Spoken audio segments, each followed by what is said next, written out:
Imagine living on an island surrounded by water, yet your kids still can't drink a safe glass of it. Rainfall is unpredictable, tanks go dry, and desalination plants, though well intended, often break down or become too expensive to maintain. This is the reality for many Pacific Island communities. As a consultant with the Pacific Institute, I'm here to share a solution that tackles these water security challenges by centering sustainability, justice, and local empowerment, not just technology. Over 10 million people live across the Pacific, on scattered islands more than 17 times the size of Europe. Yet fewer than half have access to safe drinking water. With climate change bringing longer droughts, saltwater intrusion, and infrastructure failure, water access isn't just uncertain, it's unjust. However, desalination is often sold as a miracle fix. It can turn salt water into drinking water, but at what cost? These systems are energy intensive, costly to operate, vulnerable to storm damage, and often imposed without consulting the very communities they're supposed to serve. After consulting community members, public health professionals, engineers, and island leaders, and also reviewing global research, our recommendation is clear. Invest in decentralized, community controlled water systems. These perspectives gave me a holistic, human centered path forward, one where water systems are not only sustainable, but truly serve the people who depend on them. It reduces the reliance on centralized desalination and will empower your people to manage their own water future.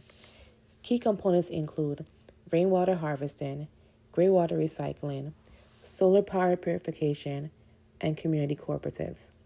This model is adaptive. It blends modern technology with local knowledge and scales according to community capacity. Our decentralized, community driven approach centers on three key pillars: sustainability, justice, and health. Let's start with sustainability. We're integrating rainwater harvesting systems that capture and store rain locally, reducing reliance on extraction or desalination. This method has already shown success in places like Palau, especially when paired with simple filtration systems. To power these systems, we are using solar purification units, thus eliminating fossil fuels and cutting emissions. We're also incorporating greywater recycling by reusing lightly used water for things like toilets and landscaping, keeping water in circulation longer and reducing demand. But sustainability alone isn't enough. This model also advances justice. Through community water cooperatives, residents will gain direct ownership and decision making power over their water systems. No more top down policies, just locally rooted solutions led by people most affected. These cooperatives promote transparency, accountability, and equity, especially for Indigenous and rural communities too often left out of that discussion. At its core, this is about health. We applied a public health lens throughout, starting with listening. Community based research gave us critical insight into how people store, trust, and use their water. And from there, we focus on prevention. By using solar purification and greywater reuse, we reduce exposure to contaminated water and limit environmental health risk. This isn't just a tech solution, it's a public health intervention built with and for the community, restoring both access and dignity. When we think about why centralized desalination often misses the mark in Pacific Island communities, the P3 framework, process, purpose, and power, really helps break it down. From a process standpoint, these projects are usually designed and implemented through top-down decisions made by governments or outside investors, with little input from communities they're meant to serve.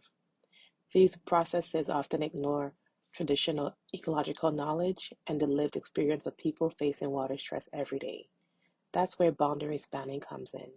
By building bridges across sectors between scientists, policymakers, leaders, and local communities, we create a space for more inclusive, culturally grounded conversations and solutions. Then there's power.